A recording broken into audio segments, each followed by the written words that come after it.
Europe, once the powerhouse of global prosperity and innovation, now faces a sobering new reality. The engines of growth, Germany, France and Italy, are sputtering, challenged by aging populations, shrinking workforces and waning productivity. Once benchmarks of stability, these nations now struggle to adapt to relentless global change. The continent's economic legacy is under threat, with cracks appearing in the very foundations that supported its success. This is not just a cyclical downturn, but a structural crisis that questions Europe's long-term viability. The era of effortless European prosperity is over. The continent must now confront a future far more uncertain than its celebrated past. The story of Europe today is one of reinvention or decline. Germany, long the industrial heart of Europe, now faces mounting challenges. Its world-class manufacturing, from cars to medical equipment, is threatened by both internal weaknesses and fierce global competition.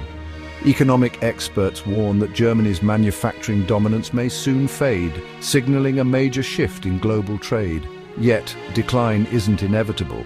Germany's resilience and adaptability could spark a new era of innovation. The nation stands at a crossroads: cling to old models or embrace transformation in high-value services and technology. Understanding Germany's struggle is key to grasping Europe's future. The outcome here will ripple far beyond Germany's borders. Germany's slowdown is dramatic, but Italy's stagnation runs deeper, marked by high debt, an aging population and a persistent brain drain. Italy's woes mirror Europe's broader struggles: sluggish growth, regional divides, and industries outpaced by global rivals. France faces its own crisis, a battle between cherished social protections and the pressures of globalization. Attempts at reform meet fierce resistance, fueling a national debate over the future. Together, these stories reveal a continent grappling with interconnected crises. The old systems are clashing with a new global order, forcing painful adaptation. Europe's prosperity is no longer guaranteed. Globalization has driven nations to specialize: China in manufacturing, Singapore in finance, each playing to their strengths. This is the principle of comparative advantage. Countries prosper by focusing on what they do best and trading for the rest. Germany's edge has long been its skilled workforce, central location and access to cheap energy, fueling its dominance in high-end manufacturing. But specialization brings vulnerability. When the world changes, so must the strategy. Germany's industrial empire, once the envy of the world, now faces unprecedented challenges. The question: can it adapt before its advantages fade? The stakes are high for Germany and for Europe. Most manufacturing giants rely on cheap labor, but Germany defies this logic. Its workers are among the world's best paid, yet German industry thrives by focusing on capital-intensive, high-value products. Automation and advanced technology allow fewer, highly skilled workers to outproduce low-wage competitors. The Made in Germany brand commands a premium, especially in sectors like automotive and medical equipment. Here, reputation and precision matter more than labor costs. This model has worked until now. As global dynamics shift, can Germany's high-wage, high-skill approach survive? For many years, access to cheap and abundant energy was a cornerstone of Germany's industrial success. Since the mid-1990s, the nation strategically tapped into low-cost natural gas supplies from Russia and Norway, both of which possess vast reserves. This reliable energy flow powered its energy-intensive factories, from chemical plants to steel mills, giving them a significant cost advantage over competitors in other parts of the world.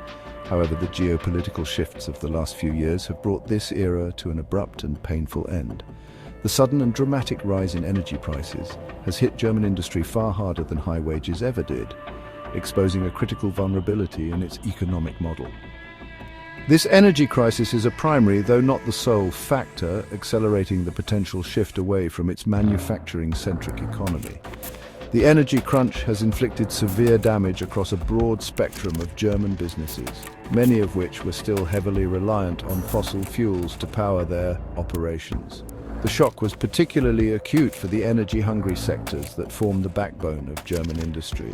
Yet, it is crucial to recognize that the decline in manufacturing was already underway, albeit at a slower pace, even before the energy crisis unfolded. This longer-term trend is deeply connected to the very factors that once built Germany's formidable competitive advantage. Its exceptionally talented and skilled workforce, the pride of the nation, is rapidly aging. Compounding this issue, Germany's generous social welfare system, while providing an excellent quality of life, includes retirement benefits that often encourage people to exit the workforce earlier than they might otherwise. This demographic shift presents a major challenge for businesses. While it is a positive social outcome that individuals do not have to sacrifice their well-being for economic statistics, the result is a shrinking pool of experienced workers. Most advanced economies attempt to offset this demographic drag by attracting skilled immigrants from other nations, but Germany has historically lagged behind its peers in this area. It has not been as successful a destination for global talent as Anglophone countries like Australia, Canada, the United Kingdom, or the United States. The language barrier certainly plays a role, as English is a more widely spoken global language than German. However, other structural factors are also at play, creating hurdles for newcomers. The very high standards for training and certification, which were instrumental in building Germany's reputation for quality, can also act as a barrier to entry. Even for what might be considered lower-skilled jobs in other countries, prospective workers in Germany can face years of bureaucratic processes and mandatory certifications before they are allowed to begin working. Whatever the combination of causes, the result is undeniable. Germany is facing a severe manpower shortage. The nation currently has over 750,000 unfilled job vacancies in key sectors, a gap that directly hampers its ability to operate at full capacity and innovate for the future. This labor scarcity is a slow-burning crisis that threatens to undermine the foundations of its industrial power. Another fundamental reason for Germany's shifting economic landscape is the simple fact that its reliance on producing the highest quality goods was a strategy with a finite lifespan. It was inevitable that other nations would eventually catch up. For decades, Chinese manufacturing, for example, was largely associated with low-cost, lower-quality goods, a reputation that was often deserved. However, through massive investment, technology transfer, and a determined national strategy, Chinese production has evolved dramatically. Today, China is producing goods that directly rival Germany's in terms of sophistication and quality, including advanced electric vehicles, high-capacity batteries, commercial aircraft, and complex industrial machinery. This represents a direct challenge to Germany's long-held dominance in high-end manufacturing. While it is true that China still produces a vast quantity of lower-end products, which helps perpetuate its somewhat shaky reputation for quality in the minds of many global consumers, it has undeniably proven its capabilities at the highest end of the market. The fact that more BMWs are now produced in China than in Germany itself is a stark and perhaps slightly embarrassing indicator of this global shift. However, this development also hints at a hidden opportunity for the German economy. The premium that German companies can charge is not just based on the physical location of their factories, but on the powerful perception among global consumers that made in Germany is a guarantee of superior quality, reliability, and engineering excellence. This brand equity is an incredibly valuable, albeit intangible, asset. The truth of whether a German-engineered car is empirically better than a competitor's is, in some ways, irrelevant, as anyone who has ever faced a costly repair on a Volkswagen can attest. What truly matters in the marketplace is the perception of value, not necessarily the objective reality of where the goods were physically assembled. If the trend of industrial decline in Germany continues, the nation could strategically pivot to leverage its stellar reputation in a new way. It could increasingly transition into a model where it designs and brands premium goods, collecting high-margin licensing fees and royalties without necessarily needing to manufacture all of them on its own soil. This shift would represent a move up the value chain, from physically making things to owning the intellectual property and brand identity that make them desirable. German firms could focus on research and development, design and marketing, while outsourcing more of the capital-intensive production to partner facilities around the world. This would allow them to maintain their premium positioning and profitability while adapting to the new realities of global competition and domestic constraints like labor shortages and high energy costs. In this scenario, Germany's economic future would depend less on the output of its factories and more on the power of its brands and the brilliance of its engineers and designers, no matter where they are located.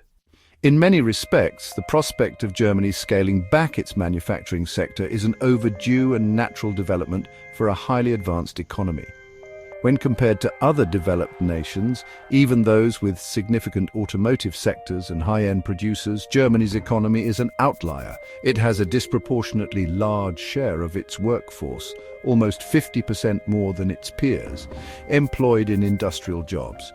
While these roles can become more efficient through the adoption of better tools and technology, there is, an ultimate limit to productivity gains in manufacturing. A single artisan building a car by hand might take a month, whereas a small, well-equipped team using robots can assemble 1,000 vehicles a day. This massive increase in output per worker allows for higher wages, explaining the prosperity in advanced economies. However, at a certain point in economic development, it becomes more intelligent and profitable for workers to transition from direct production into service-based roles that leverage their expertise in a different way. This includes activities like designing industrial systems, managing global supply chains, and training international teams. The United States, the world's largest economy, has thrived precisely because its most successful companies operate on a global scale, generating immense wealth that flows back home even if the manufacturing occurs elsewhere. Germany has maintained a more domestically focused industrial base for decades, but a move away from localized manufacturing should not be seen as a failure. Instead, it represents the next logical step in the evolution of a mature, high-income economy.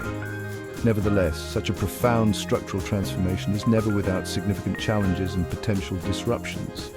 If this shift away from industrial production continues, it will mark a major turning point for one of the world's most important economies, with ripple effects felt both domestically and abroad. We are already seeing signs of social friction. Workers across Germany have been protesting government adjustments to energy subsidies and tax policies, which for now are primarily affecting the farming and transportation sectors.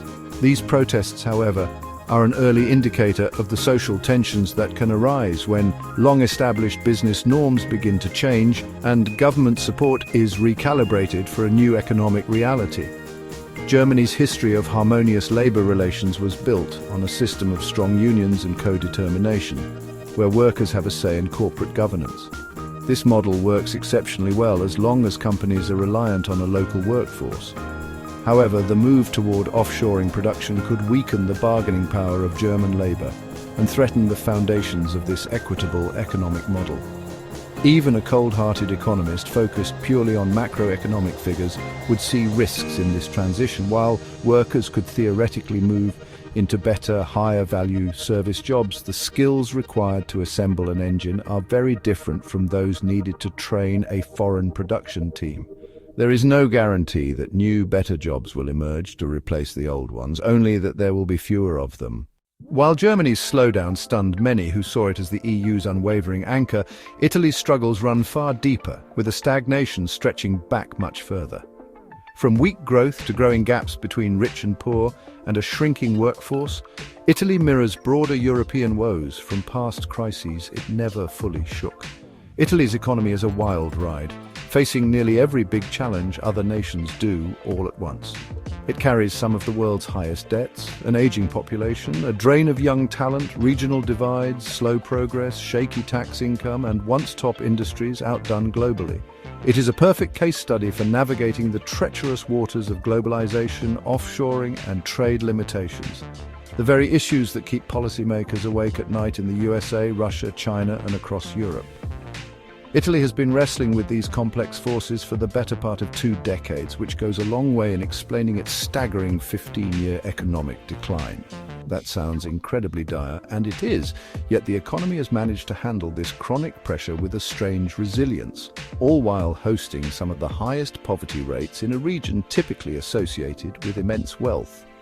Though not a perfect comparison, economists and leaders can learn a great deal from observing how Italy has navigated these formidable hurdles. Its story offers a glimpse into the kind of structural challenges that other advanced economies may soon face, making it a cautionary tale but also a source of valuable lessons. Beyond hinting at our potential future, Italy's unique economic quirks are worth a closer look. Alongside Germany and France, Italy is one of the three largest economies that collectively drive over half of the European Union's total output, which itself is the world's second largest economic bloc. However, Italy's economy might be even larger than official statistics suggest. Until recently, it was estimated that as much as a quarter of its entire economic activity took place in the black market, hidden from official view. While that figure has reportedly fallen to around 12% today, it still represents a colossal loss of potential tax revenue and a significant distortion in economic data. It is important to move beyond mob stereotypes here. This shadow economy is not solely the domain of organized crime, but is largely composed of informal businesses and transactions designed to dodge burdensome regulations and high taxes. To truly unpack the lessons from Italy's prolonged struggle, we need to answer several key questions. How did an economy that once experienced miraculous, rapid growth find itself stalling not just once, but multiple times in its recent history? In confronting its immense challenges, what has it done right and where has it gone profoundly wrong? Who, if anyone, is to blame for this deep-seated slump? Politicians, businesses, or cultural norms? How has a unique and persistent form of inequality, particularly the stark divide between its prosperous north and struggling south, shaped its economic destiny? And finally, is its traditional economic model, built on small family-owned firms and craftsmanship, fundamentally unfit for the hyper-competitive, globalized world of the 21st century? Italy's economic output peaked in 2008, just before the global financial crisis, and has effectively stagnated ever since, losing an astonishing 20% of its total economic output over the subsequent decade. A look at its history, however, shows that this pattern is not entirely new. Since the end of World War II, the Italian economy has been characterized by dramatic spurts of rapid growth, often referred to as economic miracles, followed by long periods of stagnation or even deep recession before the cycle begins anew. While gross domestic product is just one measure of a nation's economic health, even a simple chart of its post-war performance reveals the rollercoaster journey of the Italian economy. It was, after all, Europe's foremost industrial and commercial power before the Netherlands and England rose as colonial giants. Even after lagging behind France and Germany during the initial wave of industrialization, Italy has consistently remained one of Europe's top 5 economies for millennia. Its unique geography, shielded by the Alps in the north and blessed with extensive Mediterranean access everywhere else, made it a natural crossroads for trade and civilization, a reality that holds as true today as it did in 500 BC. The modern economy we see today truly began to take shape in the aftermath of World War II. The nation was rebuilt from the ruins of conflict, with its wartime industries repurposed for domestic production, heavily aided by financial support from the United States through the Marshall Plan. Billions of dollars, a monumental sum in the 1950s, flowed into Western Europe to rebuild its infrastructure and industries. This massive injection of capital was designed not only to create new markets for American goods, but also to forge strong, stable allies against the expansion of Soviet communism, a strategy mirrored in American efforts in places like Korea and Japan to counter China's growing influence. After a rough start, this post-war investment ignited a period of prolonged and spectacular growth in Italy, famously known as Il Boom. However, simmering beneath this surface of economic success were deep-seated political tensions and instability, tragically exemplified by events like the 1980 Bologna railway station bombing, which remains one of Europe's deadliest post-war terrorist attacks. These political frictions both fueled and were exacerbated by the underlying weaknesses in the economy, creating a volatile feedback loop. The headline growth figures suggested a roaring success story, but much of this expansion was fueled by debt-financed public works projects. With American-backed loans readily available as a bulwark against communism, there was less pressure to ensure these projects created sustainable, long-term value for either domestic consumption or export markets. When the pace of construction inevitably slowed, or the external funding began to dry up, Italy crashed into its first modern stagnation. This difficult period lasted for 6 long years and was characterized by all the classic symptoms of economic malaise: stubbornly high unemployment, soaring public debt, rampant inflation, and rising energy costs that crippled its young and vulnerable industries, bringing the post-war miracle to a jarring halt. Periods of economic slowdown, while painful, can offer a crucial opportunity for reflection and reform, allowing a nation to fix flawed policies and prune uncompetitive sectors of its economy. To its credit, Italy attempted to do just that. It began a strategic shift away from a reliance on domestic infrastructure projects and toward producing high-quality goods that could be sold on the global market. The government granted its central bank greater independence to tackle runaway inflation by raising interest rates and, critically, began to dismantle its system of wage indexation. This practice, where wages automatically adjust to inflation even outside of formal contract negotiations, is rare today, precisely because of the market distortions it creates. It sounds fair in principle, especially when prices are soaring, but it acts as an accelerant for a dangerous wage-price spiral. In a typical economy, a lag exists between rising inflation and workers' demands for higher pay, which gives the economy a chance to cool down. In Italy, the automatic adjustments made this spiral much worse. Workers demanded more pay to cope with inflation, which forced businesses to raise their prices, which in turn fueled even more inflation in a vicious cycle. The stagnation of the early 1980s hurt deeply, but the painful reforms it forced upon the country laid the groundwork for another boom. From 1985 to 1992, Italy's economic output nearly tripled in a spectacular surge driven largely by exports. Italy's comparative advantage, beyond just the numbers, lies in the premium that global consumers are willing to pay for the coveted Made in Italy label, whether it is affixed to a supercar, a leather handbag, or a bottle of olive oil. This brand power is built on a global reputation for superior quality, design, and craftsmanship. Unlike nations that compete by undercutting rivals on price to produce cheap goods, Italy adds value by producing desirable goods locally, a powerful economic advantage that very few countries enjoy. But as had happened before, the good times began to fade as the rapid growth revived old, unresolved problems. Public debt began to climb once again, fueled by reckless government borrowing and rampant tax evasion. Small, family-run export firms in particular became adept at exploiting weak state oversight and a labyrinth of legal loopholes to avoid paying their fair share, a practice that some cynically described as a national pastime. Cutting taxes and regulations while borrowing heavily is a classic, if risky, recipe for stimulating growth. This may have been what Italy needed after the slump of the 1980s, but its ambition to join the newly forming Eurozone forced a dramatic change of course. To meet the strict entry criteria, Italy had to clean up its act, which meant taking serious measures to lower its national debt and significantly improve its tax collection. These were necessary steps for long-term stability, but they came at a cost. Tighter fiscal rules, less government borrowing, and higher taxes effectively pulled money out of the economy, acting as a brake on growth. As a result, the Italian economy slowed down once again in the mid-1990s, entering another period of frustrating stagnation, just as it was on the cusp of a new European era. The launch of the euro in 1999 gave the Italian economy another powerful shot in the arm, sparking a growth phase that saw its output double in less than a decade, once again making it one of Europe's top performers. The single currency made it dramatically easier and cheaper for foreign capital to flow into the country, for Italian workers to find opportunities across the continent, and for tourists and consumers to spend their money without the hassle and risk of currency exchange.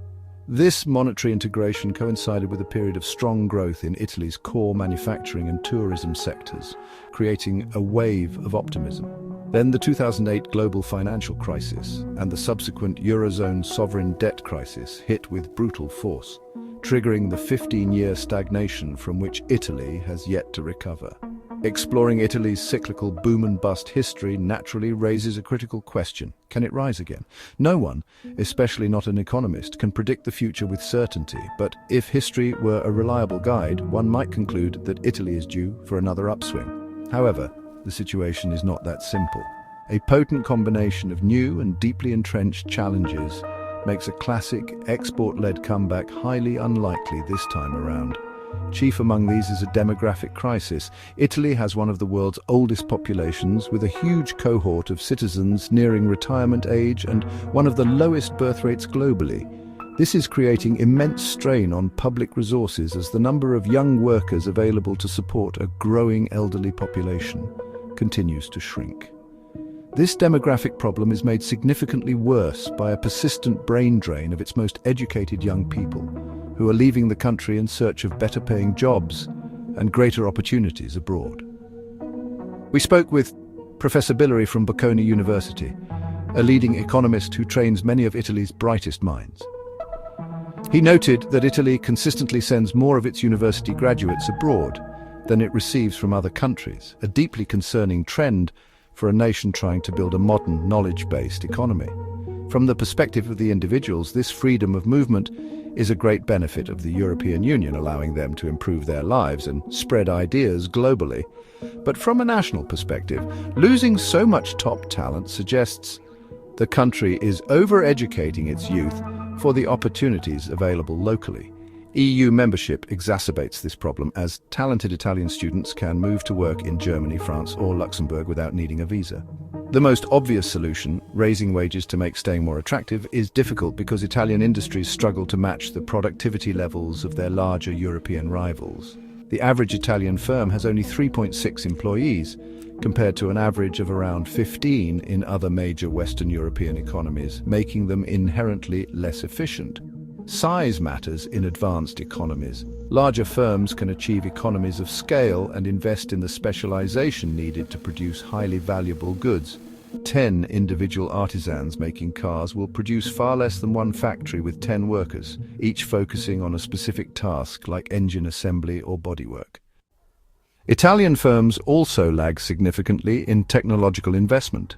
A single accountant equipped with modern spreadsheet software can manage the books for a company far more efficiently than 10 accountants using traditional ledgers and abacuses. This productivity gap exists across the economy, with Italian businesses trailing not only their European peers but also falling further behind the technological leaders in the United States and Asia. Technology itself is a huge industry dominated by a few global giants, and Italy has struggled to produce its own world-leading tech firms. While the country benefits from its focus on high-quality crafts where artisanal skill is prized, rivals like the UK, France and Germany have found a better balance, producing premium goods without sacrificing the scale needed for global competition. This prevalence of very small firms is also much harder for the state to tax effectively, which ties directly back to Italy's large black market. This shadow economy, while smaller than it once was, still deprives the government of billions in revenue each year. This is not just a story of organized crime. It is primarily driven by countless small, informal businesses operating off the books to avoid a complex and often punishing regulatory environment. With few formal job opportunities available, especially in the economically depressed South, poverty rates have spiked. Italy now finds itself trapped in a seemingly impossible situation, facing high unemployment, flat economic output, an aging workforce, uncompetitive industries, low tax revenues, and sky-high public debt. All at a time when rising interest rates are making that debt more expensive. This leaves the Italian government with a menu of terrible options, each with severe consequences. Attempting to raise taxes or cut public spending to control the debt could crush the thousands of small, struggling firms that form the backbone of the economy, potentially triggering a deeper recession. Deciding to borrow even more money would risk a catastrophic collapse of investor confidence, similar to what Greece experienced during the Eurozone crisis. Yet doing nothing means the debt will continue to grow, the economy will continue to stagnate, and the social fabric will continue to fray. Economics as a discipline often assumes a natural progression toward an ideal future, but the reality is that growth is not guaranteed. Italy's predicament shows that it is possible for an advanced economy to get stuck. The story of Italy is a sobering reminder that the challenges facing modern nations are deeply interconnected and often defy simple solutions. The country finds itself in the company of other advanced economies around the world that are struggling to adapt to the new realities of globalization, demographic change, and technological disruption. Its decades-long struggle with stagnation provides a stark illustration of what can happen when structural problems are left unaddressed for too long. Italy's journey is not just a national drama, it is a critical chapter in the larger story of Europe's economic evolution, a testament to the immense difficulty of charting a course forward when every path seems to lead to another crisis. France has a unique and interesting story when we talk about Europe's money problems. Its big issues aren't just about how much stuff it makes or how much money it owes, even though those things matter. It's more about a big fight over ideas. It's really a struggle for what the country's economy should be like. It's trying to keep its promise of a good life for everyone while dealing with the tough competition from around the world. The way France runs its economy was built on strong rights for workers, lots of public services, and a social agreement that puts people's well-being first. This system, which the country has always been very proud of, is now showing big cracks because of problems from both inside and outside. But its people are fighting back very strongly. France, a country with a long and famous history of doing well economically, has lost some of its competitive edge over the last few decades. The reasons for this are complicated, and in some ways they are natural results of its special path. It started the Industrial Revolution differently from its neighbours. Instead of having huge central factories like Britain and Germany, France's growth was more about smaller craft-based workshops. This was partly a choice, showing a different way of thinking about work and craftsmanship. And it was also partly because of historical events, as it lost many of its most skilled factory workers due to early religious persecution. This slower, more human-focused industrialization built an economy that valued its people as much as its factories. This history has created a modern culture where French workers, more than almost anyone else in developed countries, are willing to demand that their way of life be protected, often loudly and in ways that cause problems. But this cherished past now casts a long shadow over the country's future. France is in a tough spot, caught between two bad choices. On one hand, it could try to keep its current social system, which is becoming too expensive because of changes in its population and the global economy. On the other hand, it could make big changes that are more about the market, but that might upset its citizens and break down the social connections built over hundreds of years. Facing this problem, France has mostly chosen a messy and often mixed middle path. It used to be an example of how to balance fairness for everyone with strong industries. But now France is a place with surprising economic differences. It's home to the richest man in the world, who made his money selling fancy handbags, a sign of how strong its traditional crafts still are. But this is a sharp contrast to high unemployment and growing social unrest. By trying to be everything at once, France might lose what makes its economy special. It's in danger of becoming a weaker, less effective version of other advanced economies. It might lose its social unity without getting the competitive energy it needs to do well in the 21st century. This fight to figure out its future is the main story of the modern French economy. So, this unique historical development favoring smaller enterprises and worker protections gave birth to a prominent and powerful role for the government in the French economy. While France has been a fundamentally capitalist nation for 2 centuries, its markets have never been entirely free, with the state actively intervening to curb market forces in key sectors.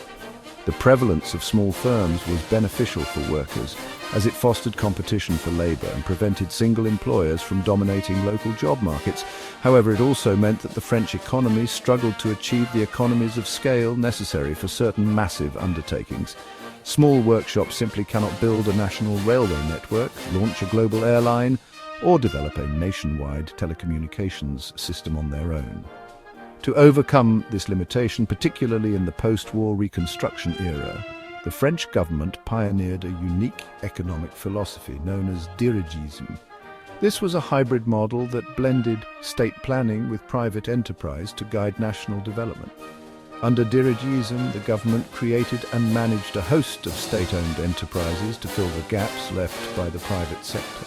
This led to the establishment of iconic national champions like the state-owned banking group Crédit Lyonnais, the high-speed rail network SNCF, the national carrier Air France, and even an early precursor to the internet called Minitel. These companies were created not just for profit, but as instruments of national policy, funded to make strategic investments and provide essential services. From a macroeconomic perspective, this level of state intervention is not entirely unusual. All governments act as a type of monopoly, funded by taxes to provide public goods that the private market cannot efficiently deliver, such as national defense, a legal system, or public infrastructure. It is generally more efficient for the state to manage these areas than to have competing private armies or court systems. However, France took this principle much further than most other Western nations. State-owned enterprises came to dominate huge swaths of the economy, from energy and transportation to finance and communications, giving the government an unparalleled level of direct control over the country's economic destiny. These state-owned firms, often operating as monopolies or oligopolies, were able to achieve the scale that smaller private firms could not. They could mobilize thousands of employees and invest billions of francs in long-term projects deemed vital for the nation's progress and prestige. This guiding hand of the state was seen as a way to ensure that the economy served the public interest, providing universal access to services and promoting industrial development in a coordinated fashion. For a time, this model appeared to be incredibly successful, driving modernization and ensuring a degree of economic stability and social equity that was the envy of many. While state intervention can provide stability and scale, it also comes with significant economic drawbacks. One of the most persistent problems is that state-owned firms, shielded from market competition, can become inefficient and bloated. When profitability is not the primary objective, decisions about hiring, investment, and operations can be driven by political considerations rather than economic logic. This often leads to overstaffing, as these companies are used to create jobs to please political constituencies. It can also mean maintaining unprofitable services like railway lines to remote villages or flights to minor destinations for political reasons rather than because they make economic sense. This dynamic creates a drag on overall national productivity. This practice of subsidizing services is not unique to France. The United States government, for example, pays private airlines to operate essential air services to small, isolated communities. However, the sheer scale of state ownership in France meant that these inefficiencies were not a minor feature of the economy, but a systemic one. Over time, this slowed the country's overall productivity growth compared to its more market-oriented rivals. In an isolated national economy, this might not have been a critical problem.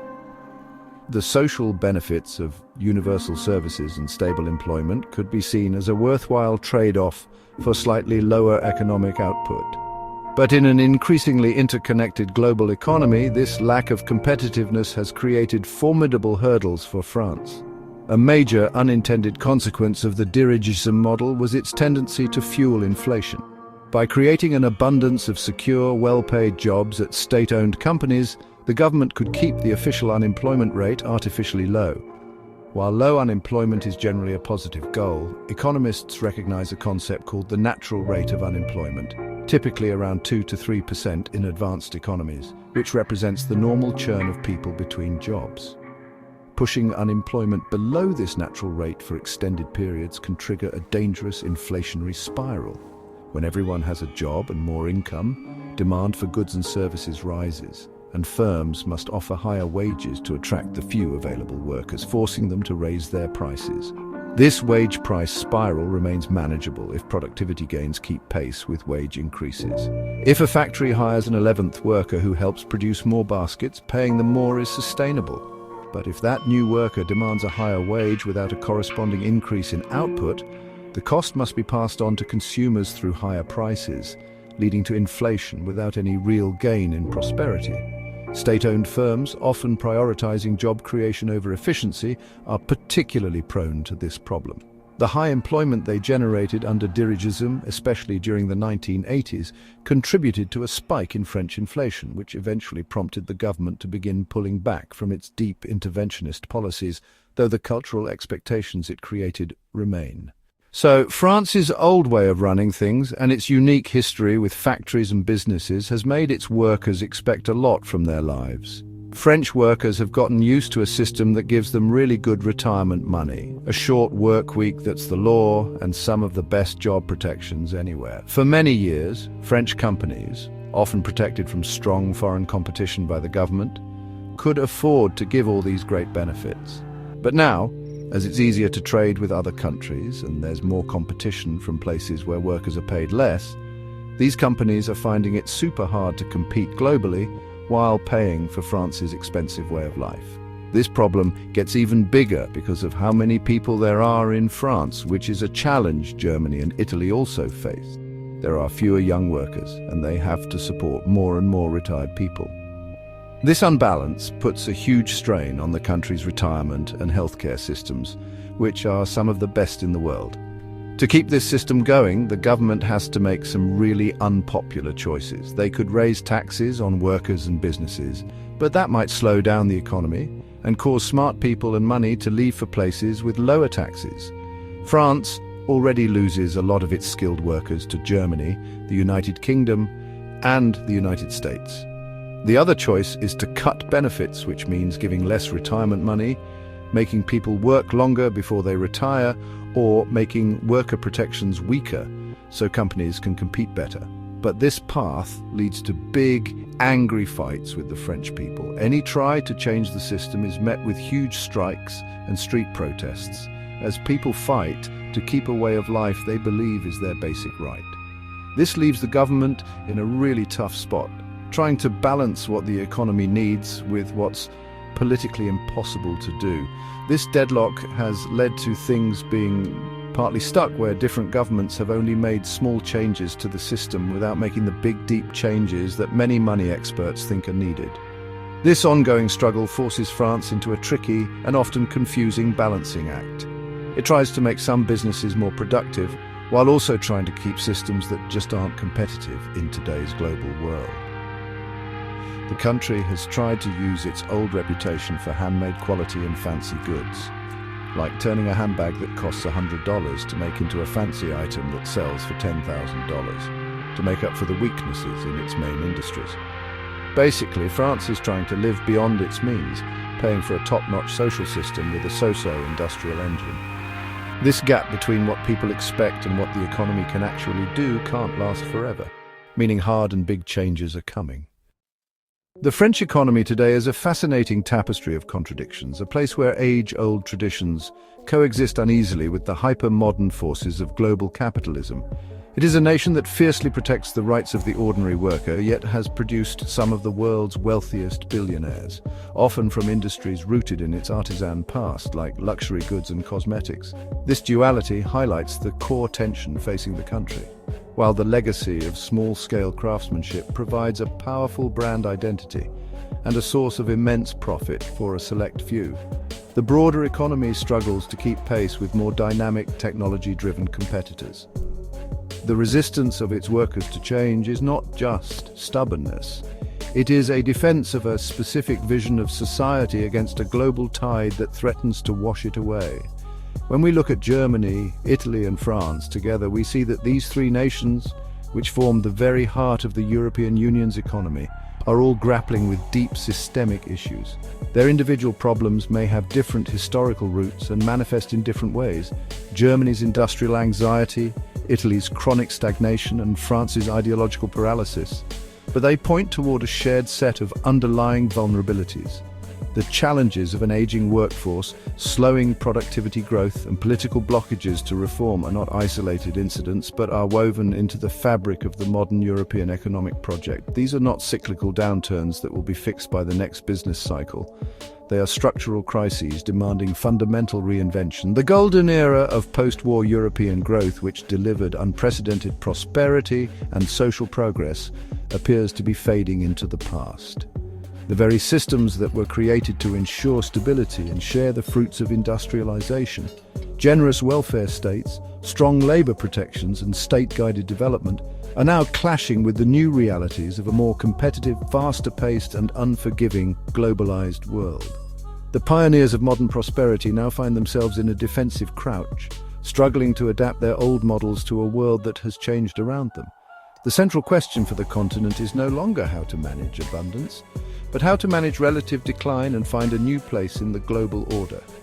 The stories of these three economic giants offer a profound lesson about the nature of progress and the challenges of sustaining it.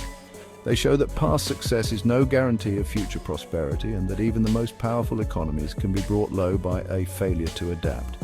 As Europe stands at this critical juncture, the path forward is anything but clear. The struggle between preserving a cherished way of life and embracing the painful changes needed for survival will define the continent's trajectory for decades to come. The question of who will adapt, who will stagnate, and who might ultimately fail is one of the most important economic dramas of our time. The individual stories of Germany, Italy, and France, while distinct in their details, converge on a set of profound shared challenges that lie at the very root of Europe's economic decline. The most fundamental and perhaps most intractable of these is a demographic time bomb that has been ticking for decades and is now on the verge of detonation. Across the continent, but particularly in these three core economies, populations are aging at an unprecedented rate. Generations of low birth rates, combined with significantly increased life expectancy, have created a society with a growing cohort of retirees and a shrinking pool of young people entering the workforce to support them. This is not merely a statistical curiosity, it is a tectonic shift with severe economic consequences. This demographic inversion places immense and unsustainable pressure on Europe's celebrated social welfare systems. The post-war economic model was built on a pyramid structure with a large base of young workers funding the pensions and healthcare of a smaller, older generation. That pyramid is now flipping upside down. Fewer workers are being asked to contribute more to support a ballooning number of retirees who are living longer than ever before. This creates a fiscal crisis for governments, forcing them into an impossible choice between raising taxes on an already burdened workforce, cutting the benefits promised to their elders, or accumulating ever larger mountains of public debt to bridge the gap. The problem is compounded by the brain drain phenomenon, which is particularly acute in Italy, but also a significant factor in France and even Germany. The European Union's principle of free movement, a cornerstone of its integration project, allows the most ambitious and talented young professionals to seek out the best opportunities anywhere on the continent. While this is beneficial for individual careers and the overall distribution of talent, it creates a negative feedback loop for countries struggling with weak growth and limited opportunities. The nations most in need of dynamic, skilled workers to drive innovation and pay taxes are precisely the ones losing them to more prosperous neighbors, further hollowing out their economic potential. Ultimately, this aging workforce directly impacts economic dynamism and innovation. A younger population is often associated with greater risk-taking, entrepreneurial activity, and a quicker adoption of new technologies. As the average age of the workforce rises, economies can become more risk-averse and slower to adapt to change. Businesses face labor shortages, making it difficult to expand or even maintain current levels of production. The very engine of growth begins to sputter, not because of a lack of capital or ideas, but because of a simple lack of people to power it. This demographic headwind is a silent but powerful force, dragging down the economic potential of the entire continent. Beyond the demographic crunch, a second shared challenge lies at the heart of Europe's malaise, a persistent and widening productivity gap. For an economy to grow and improve living standards, it must become more efficient, producing more value with the same or fewer resources. For many years, European economies were at the forefront of productivity growth, driven by technological innovation and superior manufacturing processes. However, over the past 2 decades, this engine has stalled. Europe, and particularly its 3 largest economies, has fallen significantly behind the productivity growth rates seen in the United States and parts of Asia, a trend that directly translates into slower economic growth and stagnating wages for its citizens. One key reason for this slowdown is a comparative lack of investment in new technologies, especially in the digital realm. While Europe has many world-class companies, it has failed to produce dominant global players in the new technology sectors that have driven so much of the recent productivity boom. The world of software, artificial intelligence, cloud computing, and e-commerce is overwhelmingly dominated by American and increasingly Chinese firms. European companies have often been slower to adopt these transformative technologies, clinging to older, more established industrial models. This is evident in the struggles of small Italian firms to digitize and the reliance of German industry on traditional mechanical engineering over software-driven innovation. This technological lag is intertwined with a more rigid business environment. European economies are often characterized by stricter labor market regulations, which, while providing excellent protections for workers, can also make it more difficult for companies to adapt and innovate. Hiring and firing is more complex and costly, which can discourage firms from taking risks on new ventures or expanding their workforce. The prevalence of smaller family-owned firms in countries like Italy and the historical dominance of state-guided enterprises in France has created an economic structure that is less dynamic and less capable of achieving the economies of scale needed to compete with the corporate giants of the United States and China. Furthermore, the very structure of some European industries has become a barrier to productivity. Germany's heavy reliance on the combustion engine, for example, has left its most important sector vulnerable to the global shift toward electric vehicles. France's large, state-influenced sector has often prioritized social goals over pure efficiency. Italy's economy, fragmented into countless small enterprises, struggles to muster the capital for significant research and development. In essence, the economic models that brought these nations so much success in the 20th century have become less suited to the demands of the 21st, leading to a productivity puzzle that Europe has yet to solve. The economic challenges of demographics and productivity are formidable enough on their own, but they're made exponentially more difficult to solve by a third shared problem: political paralysis. The very systems of social consensus and democratic deliberation that are, among Europe's greatest strengths have, in this context, become a significant weakness. Governments in Germany, Italy, and France are acutely aware of the need for deep structural reforms to address their nation's underlying problems. They know they need to adjust pension systems, liberalize labor markets, and encourage more investment. Yet time and again their efforts are met with powerful and overwhelming resistance from the public. This resistance is not irrational. It's rooted in a deep-seated desire to protect a way of life that generations of Europeans have come to cherish. The generous social safety nets, strong worker protections, and comfortable retirement ages are not just economic policies. They're core components of the European social contract. Citizens view these benefits as earned rights, not as privileges to be negotiated away in the face of global competition. As we saw in France, any attempt to raise the retirement age or alter labor laws is immediately met with massive, crippling strikes and protests. This creates a political reality where it's often safer for a leader to do nothing and manage a slow decline than to attempt bold reforms and risk being thrown out of office. This political gridlock creates a vicious cycle. The lack of reform leads to continued economic stagnation, which in turn fuels public anxiety and strengthens the desire to hold on to existing protections.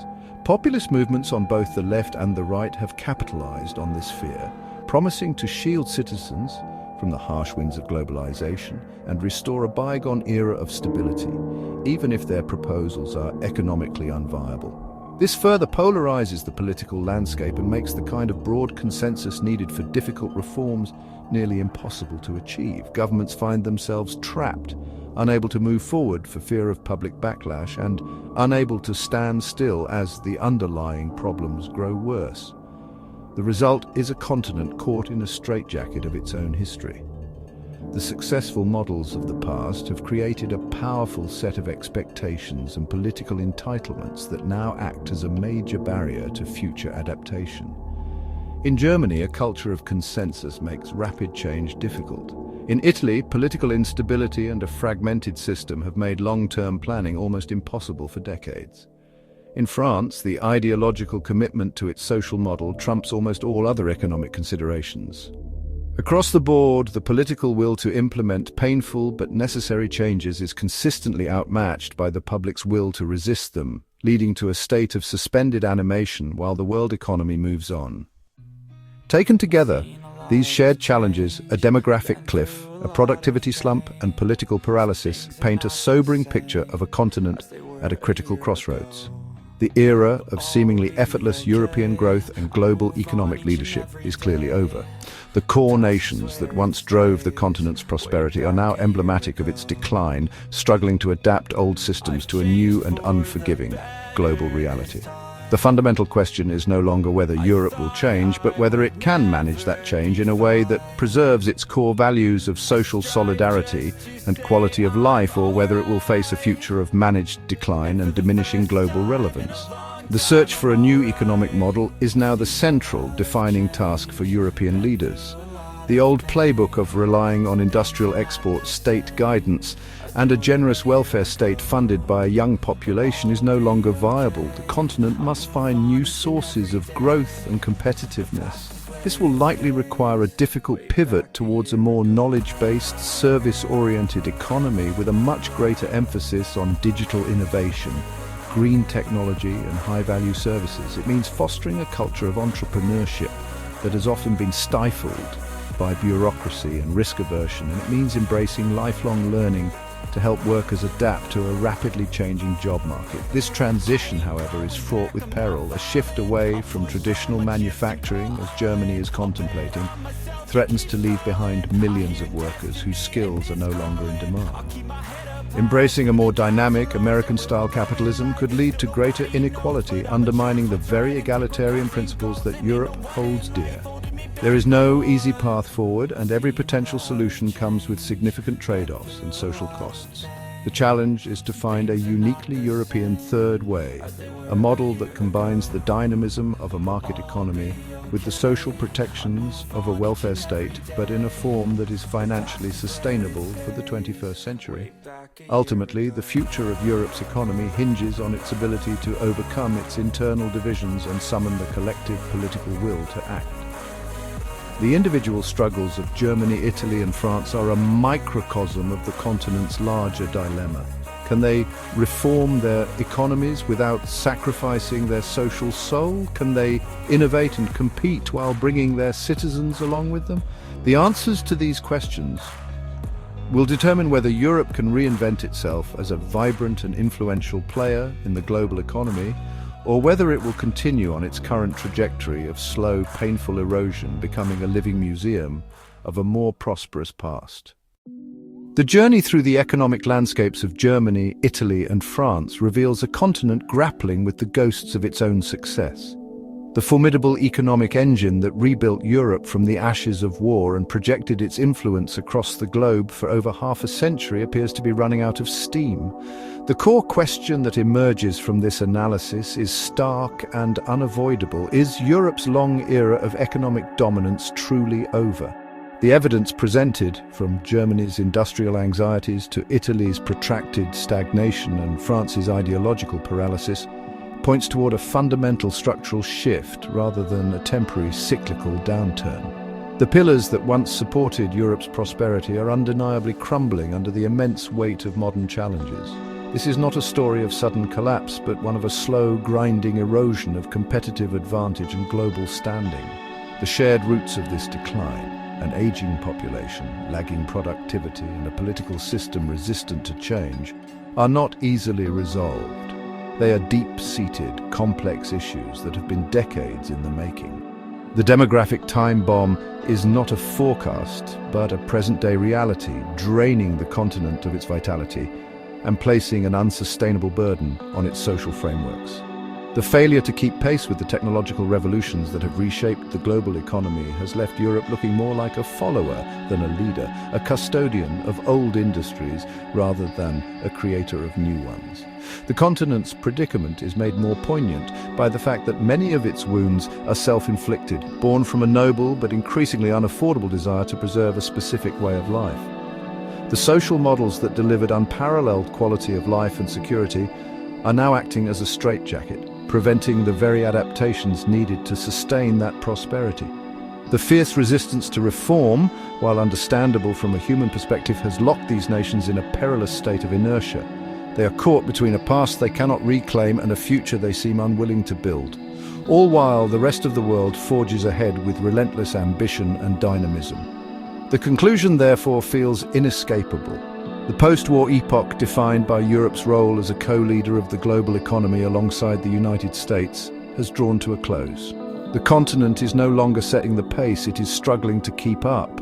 Its voice on the world stage, once amplified by its economic might, is growing quieter. This does not mean Europe is destined for poverty or irrelevance, but it does signify a profound and likely permanent change in its relative power and influence. The challenge is no longer about maintaining dominance, but about gracefully managing a transition to a new, more modest role in a world that no longer revolves around it. While the diagnosis of Europe's economic condition is grim, it is not necessarily a terminal one. History is replete with examples of nations and empires that have faced moments of profound crisis, only to reinvent themselves and emerge stronger. The final chapter for Europe is not yet written, and the continent still possesses formidable strengths. It remains home to a highly educated populace, world-class infrastructure, deep cultural capital, and a legacy of innovation that cannot be dismissed. The critical choice facing Germany, Italy, France, and the continent as a whole is whether to passively accept a future of managed decline or to actively pursue a path of bold and strategic reinvention. This reinvention cannot be a simple return to the past. The old models of industrial production and state-led growth are no longer fit for purpose in the 21st century global economy. A new European model must be forged, one that leverages its unique strengths in a new way. This could mean leading the world in the green transition, using its engineering prowess to develop sustainable technologies. It could mean becoming a global hub for high-value, creative and service-based industries, building on its reputation for quality and craftsmanship. It would require fostering a new spirit of entrepreneurship and embracing the digital transformation with the same vigor it once applied to building factories and railways. However, such a transformation demands immense political courage and social consensus, the very things that are currently in short supply. It requires leaders who are willing to make difficult, often unpopular decisions, and a public that is willing to accept short-term sacrifices for the promise of long-term renewal. The continent must find a way to reform its cherished social models to make them sustainable, not by dismantling them, but by adapting them to new demographic and economic realities. This involves a delicate and difficult conversation about the balance between individual rights and collective responsibilities, between security and dynamism, and between national interests and shared European destiny. Ultimately, Europe stands at a historic inflection point. The path of least resistance leads toward a slow slide into a comfortable but increasingly irrelevant future. A continent that becomes more of a museum of past glories than a laboratory for future ones. The harder path, the path of reinvention, offers the chance to build a new foundation for prosperity, one that is sustainable, innovative, and uniquely European. The decisions made in the coming years will determine which of these futures comes to pass. The world is watching to see if the old continent can learn new tricks and prove that its best days are not all behind it.